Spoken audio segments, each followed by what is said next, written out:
Welcome to Wolfbane's Gaming Den.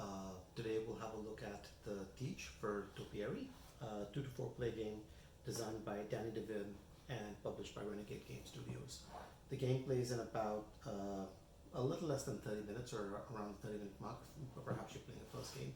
It's fairly quick and light, floral themed, and can be played as a filler, and it scales well, so you can play it just as well as a 2-player game as you might as a 4-play game. So let's go to the table and let's see how it works. So, welcome to the table. Here we have the game set up for 2 players. We are looking at a game that is at the end state, and I thought that it might be a good idea to describe or go through the rules in this fashion because it might make some of the strategy behind your placements a little bit easier to understand. So before we start off, I'll quickly walk you guys through the setup for the game, and then we'll go into the rules explanation themselves. To set up the game, and here we have it set up for 2 players, take all the meeples of your respective color. So over here I'm playing red, my opponent is playing blue. Take all your meeples, put it in front of you. If you're playing a 2-player game, you will have 8 meeples of each color. If you're playing with a higher player count, you will take lesser meeples. Refer to the rule book, it has the count by player noted in there. Next up, you will create a 5x5 grid of the tiles randomly, but when you're setting it up, they will all be face down. So over here, obviously, because we're looking at a end state area, you have the tiles that have been sort of like flipped over through actions that have been taken. But when you're starting off, all of these will be face down. You will set the scoreboard aside with your score markers set at 0, and you will randomly deal out 3 tiles to each of the players. There will be some tiles left over, and they will go back in the box. We'll not be needing them for the game itself. So how does an action work as you're going through the game?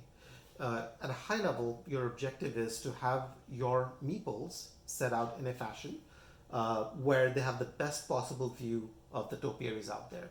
By best possible view, we basically refer to a topiary that they can view that has high values, because high values will score you points. So in this particular case, and this is the reason why hopefully setting it out is a little bit easier to understand, this particular meeple will look on. The values need to go from low to high for it to be considered viewable. If at any point they're looking at a topiary that stands behind another of the same value or a higher value, it's not considered viewable. So in this particular case, this meeple starts off by looking at the 2, which they can see. The next is a 2 as well, which is not considered viewable because it is behind something of the same size. And then moving on, the next one that's visible is a 4, which is higher than 2, so the red meeple can now see it. Another example, if you look at the red meeple over here, the very first one they can look at is a value 4, which obviously means that the ones they can see after that is no longer viewable because all their other values are 4 or lower. In the game itself, there are 8 different types of tiles, and by types I mean designs of topiary that come on these, and each of the 8 ones will have values ranging between 1 and 5. Combination of type and number is unique, so there are only 40 tiles in the game itself. So in this particular case, this meeple can view only this one, and the others are not considered viewable. This meeple can view the 1 and then the 4, but then these 2 are not considered viewable. So now that we have a sense on what your meeples are looking for, let's have a quick look at how an action works over the game. You will start off with all these meeples in your hand. On your turn, you can do up to 2 actions. The first action is mandatory. The second action is optional. The first mandatory action is, obviously when we're starting off, none of these meeples are standing to the side. They're in your hand. You will take one of your meeples and you will put it at one of the ends of the grid, 5x5 grid, looking inwards. They can either be in this, looking in this direction or looking in this direction. And the interesting thing is they can also look diagonally. So in this particular case, when you look at this meeple, it is not set either here or here, but it is set diagonally. And this meeple has a view across the grid itself in this fashion. You can have more than one meeple set up on the same tile as long as they're not occupying the same spot. So for example, this meeple, while they're looking in this direction, my opponent has set up their meeple over here, which is looking diagonally in this direction. Obviously, with some of these diagonal views, you will have views of lesser number of tiles than you would otherwise, but there might be strategic reasons based on the values laid out that you may want to do that. But obviously, you cannot have two meeples that go on the same side or two meeples that share the same diagonal view. So, recap, first action, you're laying out a meeple. And again, if we remember what we talked about earlier, you want to lay them out if there are already tiles that are face up based on what views may be available. The next action that you can do on your turn is an optional action. It is not an action that you may take every single time you do it, but quite often, more often than not, you will find yourself taking it because that is the primary way in which you will set yourself up to score points at the end of the game. If you remember, we started off with 3 tiles in our hand. So as the second action, what you can do is, and let's imagine these were all face down when I laid out this guy. I can take one of the tiles into my hand, which is face down. I can never pick up any tile that is already face up. It must be a face down tile. I will look in my hand and I can put down one of the tiles from my hand onto the same spot that I took it from. It can be something that I held before.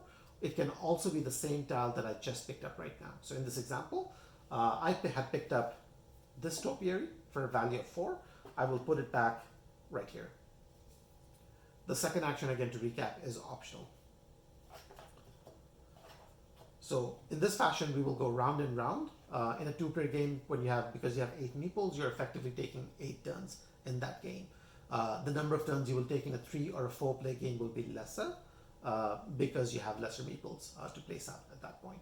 The game ends once everybody has laid out their meeple around the grid, at which point we will look at the different views and score the game. The scoring takes place based on 3 different criteria, and I'll go through them one by one, illustrating them with examples based on what is out here.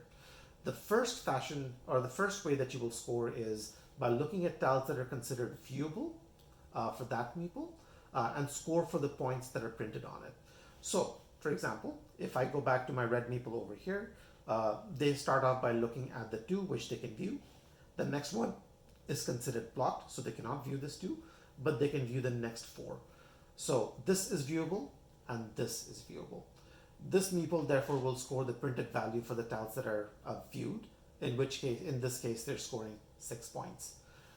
This meeple placed by my opponent seems to have done very well for themselves because they have a straight view where they're starting from a low number, moving on to a very high number, and nothing's considered obstructed because the value keeps on increasing as you move along the view. So this meeple, if we were to score him, would score 1 for this, 2 for this, 3 for this, and 5 for this, scoring a grand total of 11 points, which is pretty good. Obviously, there will be other scores, other meeples where the views might be obstructed, or they might score partially. So for example, this person that's standing here diagonally can see the 3, can see the 4, because the 4 is higher than the 3, but then the other values are lower, so they only have a view of these 2 and will thus score 7 points. This meeple will score the 1 and the 4, but these are lower or equal, so they will not score for those. That is the first criteria under which you will score, and you will score that for all of the different meeples that have been set out, moving your scoring markers as you go along and do so. The second item that you will score for is by looking at the sets that you have in between, in each of your rows that are viewed by each of your meeples. So, going back to our early examples, if we have a look at this red guy over here, they can see the elephant, they can see the prism or whatever shape this is, and they can see another one of the same type. The elephant is unique, so they will not score for that. There are 2 of these, but they will not score for this because this is not considered viewable. On the other hand, if this were something like this, they would have scored for this tile and this tile. So both of these would have been considered viewable, and they would have scored 1 point for each of these, in which case they would have scored 2 points. Looking at this tile looking at this meeple as an example, they have 2 of the same types right here that they would have scored for. So in this particular case, this meeple under the second criteria would have scored another 2 points as well. It is possible in certain cases where you may have more than one type that is represented in multiple numbers, and you will score for all of those. If you had a situation where you had something like this, where this meeple can see the 1, 2, 3, and 5, and you have 3 of the same type, they would score another. They would score 3 points instead of the 2 in that particular case. So you will score for all the meeples based on the second criteria that I've outlined. And then the third criteria is for the tile that you have left over in your hand.